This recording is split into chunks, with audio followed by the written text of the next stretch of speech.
మనిషికి అంతుపట్టని మనిషి ఆలోచన శక్తికి అందని వాటిని దేవుడు అనడం లేదా దెయ్యం అనడం, ఇవేమీ కాదంటే గ్రహాంతరవాసులు అనడమో లేక ఇంకేదో అనడమో లాంటివి చేస్తూ ఉంటారు. ఎప్పట్లాగే ఈరోజు మీకోసం ఒక కొత్త సమాచారం తీసుకొచ్చింది తెలుగు మోజో. ఈరోజు తెలుగు మోజో తీసుకొచ్చిన సమాచారం ఏంటో తెలుసుకునే ముందు మీకు ఒక చిన్న విషయం చెప్పాలి. ఈ వీడియో మీరు చూశాక మీకు నచ్చితే లైక్ చేసి మీ ఫ్రెండ్స్కి ఫేస్బుక్లో షేర్ చేయండి.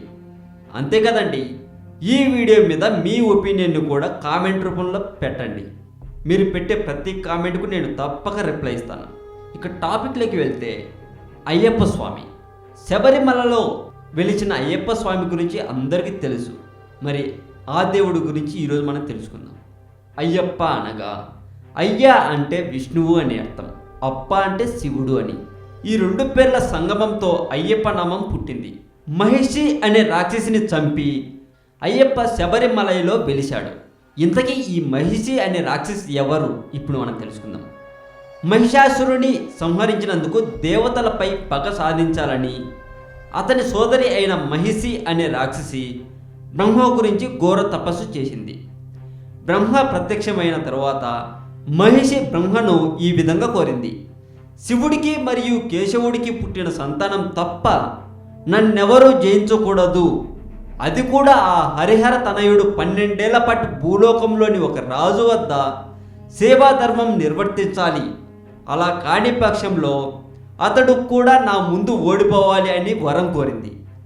మహిషి తదాస్తు అని మహిషికి వరాన్ని ప్రసాదిస్తాడు బ్రహ్మ.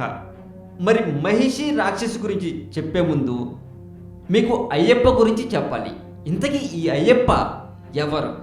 చైత్రమాసము ఉత్తరా నక్షత్రం చతుర్దశి సోమవారం నాడు జన్మించారు. ఇంతకీ అతను పుట్టుకకు కారణం ఏంటో ఇప్పుడు మనం తెలుసుకుందాం. క్షీరసాగర మదనం అనంతరం దేవతలకు రాక్షసులకు అమృతం పంచేందుకు విష్ణువు మోహినిగా అవతారం ధరించి కార్యం నిర్వహిస్తాడు. తర్వాత అదే రూపంలో విహరిస్తున్న మోహినిని చూసి, అంటే విష్ణువును చూసి శివుడు ఆమె పట్ల ఆకర్షించబడతాడు. వారి కలయికతో శివకేశవుల తేజస్సుతో ధనుర్మాసము 30వ రోజు శనివారం పంచమి తిథి ఉత్తరా నక్షత్రం వృశ్చిక లగ్నమందు అయ్యప్ప జన్మిస్తారు. అదే సమయంలో దైవ ప్రేరణ వలన వేట నిమిత్తం అటుగా వస్తాడు పందల దేశాధీశుడు అనే రాజు. అతను గొప్ప శివభక్తుడు. సంతానం లేక అల్లాడిపోతున్న తనను కరుణించి ఈశ్వరుడే ఆ శిశువును ప్రసాదించాడని తలచిన రాజశేఖరుడు ఆనందంతో ఆ బిడ్డను అంతఃపురమునకు తీసుకువెళ్తాడు. ఆ శిశువును చూసి అతన్ని రాణి ఎంతగానో ఆనందిస్తుంది. అయ్యప్ప అంతఃపురంలో అడుగుపెట్టిన వేళ విశేషము ఏడాది తిరిగేసరికి రాజు భార్య మగబిడ్డను ప్రసవిస్తుంది. మణికంఠుని సాత్విక గుణాల వల్ల కొందరు అయ్యా అని, మరికొందరు అప్ప అని, మరికొందరు 2 పేర్లు కలిపి అయ్యప్ప అని పిలిచేవారు. తగిన వయసు రాగానే మహారాజు కొడుకులిద్దరినీ గురుకులానికి పంపిస్తాడు. రాజగురువు అయ్యప్పను అవతార పురుషునిగా గుర్తిస్తాడు. అయినా అయ్యప్ప కోరిక మేరకు కాదనలేక అరణ్య ప్రయాణానికి కావలసిన సామాగ్రిని సిద్ధం చేయిస్తాడు. గురుకులంలో విద్యను అభ్యసించి వెనుకకు వచ్చిన అయ్యప్పకు రాజ్య పట్టాభిషేకం జరపాలని అనుకుంటాడు తన తండ్రి. తల్లికి అది ఇష్టం లేక తలనొప్పి అని నాటకమాడి వైద్యులతో వ్యాధి తగ్గుటకు పులిపాలు కావాలని చెప్పిస్తుంది. నే వెళ్ళి తీసుకువస్తానని చెప్పి బయలుదేరతాడు అయ్యప్ప. అతను అడవులకు బయలుదేరిన తర్వాత అక్కడ ఏం జరిగిందనేదే మనం తెలుసుకోవాల్సిన విషయం. మహిషి వధ. ఇప్పుడు మహిషి వధ గురించి తెలుసుకుందాం. అడవిలో నారదుడు మహిషిని కలిసి అయ్యప్ప గురించి నిన్ను చంపేందుకు ఒక రాజకుమారుడు వస్తున్నాడు అని హెచ్చరిస్తాడు. మహిషి గేదె రూపంలో అయ్యప్పను చంపడానికి వెళ్తుంది. వీరి ఇద్దరి మధ్య జరిగే యుద్ధాన్ని వీక్షించేందుకు సమస్త దేవతలు అదృశ్య రూపంలో వస్తారు.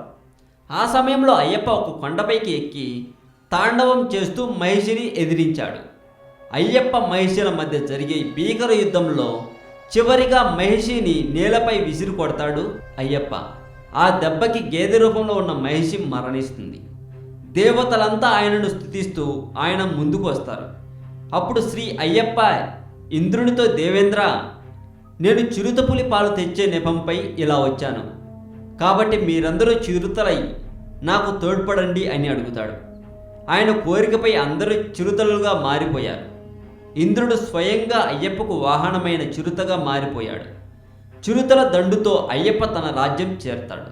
మరి ఇంతకీ అయ్యప్ప శబరిమలలోనే ఎందుకు నివాసం ఉన్నాడు? ఇప్పుడు మనం తెలుసుకుందాం. రాజు అయ్యప్పను పట్టాభిషిక్తుడిని చేయాలనుకుంటాడు.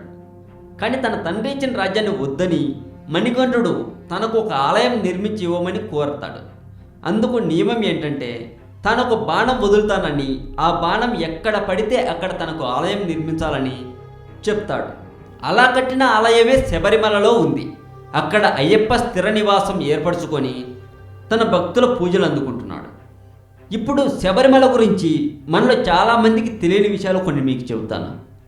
శబరిమల లేదా శబరిమలై కేరళ రాష్ట్రంలో గల ఒక ప్రసిద్ధిగాంచిన పుణ్యక్షేత్రం. శబరిమలలో వంశపారపర్య ముఖ్య పూజారిని తాంత్రి అని పిలుస్తారు. వీరిని పరశురాముడు పూజ కొరకు ఆంధ్రాలోని కృష్ణా జిల్లా నుండి తీసుకెళ్లారని చెబుతారు. సెకండ్ పాయింట్, సుమారు 200 సంవత్సరాల క్రితం అంటే 1819లో 70 మంది శబరిమల యాత్ర చేశారని, ఆ సంవత్సర ఆదాయం 7 రూపాయలని పందలరాజు వంశీయుల రికార్డులో ఉంది. థర్డ్ పాయింట్, 1907వ సంవత్సరంలో శబరిమలలో అయ్యప్ప దేవాలయం పైకప్పు అంటే గర్భగుడి ఎండుగడ్డి ఆకులతో కప్పబడి ఉండేది. అప్పుడు అక్కడ శిలా విగ్రహానికి పూజలు జరిగేవి. ఫోర్త్ పాయింట్, 1907, 1909 మధ్యకాలంలో దేవాలయం అగ్నికి ఆహుతి అవడంతో మరలా దేవాలయాన్ని పునర్నిర్మించినట్లు తెలుస్తుంది. ఈ దేవాలయం 1935 వరకు తిరువాంకూరు మహారాజు సంస్థానం వారి ఆధీనంలోనే ఉండేది. ఫిఫ్త్ పాయింట్, 1935లో దీనిని తిరువాంకూరు దేవస్థానం బోర్డు వారికి అప్పగించబడింది.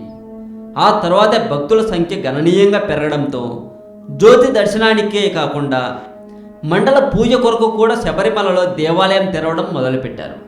సిక్స్త్ పాయింట్, శబరిమల దేవాలయంలో పూజలు జరిపించడానికి మేల్శాంతిని అంటే పూజారిని ప్రతి సంవత్సరం లాటరీ ద్వారా ఎన్నుకుంటారు. దేవస్థానం వారికి వచ్చిన దరఖాస్తులను పరిశీలించి 10ని సెలెక్ట్ చేసి వారి పేర్లను రాసి ఒక డబ్బాలా ఉంచి అయ్యప్ప విగ్రహం ముందుంచి ఒక చిన్న పిల్లవాడి చేత లాటరీ తీయిస్తారు. ఎవరి పేరు వస్తే వారు ఆ సంవత్సరం మేల్శాంతిగా శబరిమలలో వ్యవహరిస్తారు. సెవెంత్ పాయింట్, స్వామివారి ఆభరణాలను పందలంలో భద్రపరిచి ఉంచుతారు. పందలం అనేది ఒక ఊరు. ప్రతి ఏటా జనవరి 14వ తారీఖు నాటికి అంటే మకర సంక్రాంతి శబరిమల 3 పెట్టెలలో పందలం నుండి 84 కిలోమీటర్లు అడవులలో నడుచుకొని మోసుకొస్తారు. ఈ ఆభరణాలు తేవడానికి పందలంలో భాస్కరన్ పిల్లే వారి కుటుంబం ఉంటుంది. వీరు మొత్తం 11 మంది దీక్షలో ఉండి 65 రోజులు తిరువాభరణాలను శబరిమలకు మోసుకొస్తారు. ఎయిత్ పాయింట్, వీరు జనవరి 12 మధ్యాహ్నం పందలంలో బయలుదేరి మధ్యలో 2 రాత్రులు విశ్రాంతి తీసుకొని 14వ తారీఖున సాయంత్రం 6 గంటలకు శబరిమల సన్నిధానం చేరుతారు. ఆభరణాల వెంట పందలరాజు వంశస్థులలో పెద్దవాడు కత్తి పట్టుకుని నీలిమల వరకు వచ్చి అక్కడ విశ్రమిస్తాడు. తిరు ఆభరణాలు స్వామివారికి అలంకరించి కర్పూర హారతి గుళ్ళో ఇవ్వగానే తూర్పు దిక్కు పొన్నంబలమేడు నుండి భక్తులకు జ్యోతి దర్శనమవుతుంది. 18 మెట్లు ఎక్కడానికి ఇరుముడి లేకుండా తాంత్రి పందలరాజు తిరువాభరణాలు మోసేవారు ఎక్కుతారు. మరలా జనవరి 20వ తారీఖు నాడు పందలరాజు వెంటరాగా తిరువాభరణాలు 3 పెట్టెలను తిరిగి పందలం తీసుకువెళ్ళి భద్రపరుస్తారు.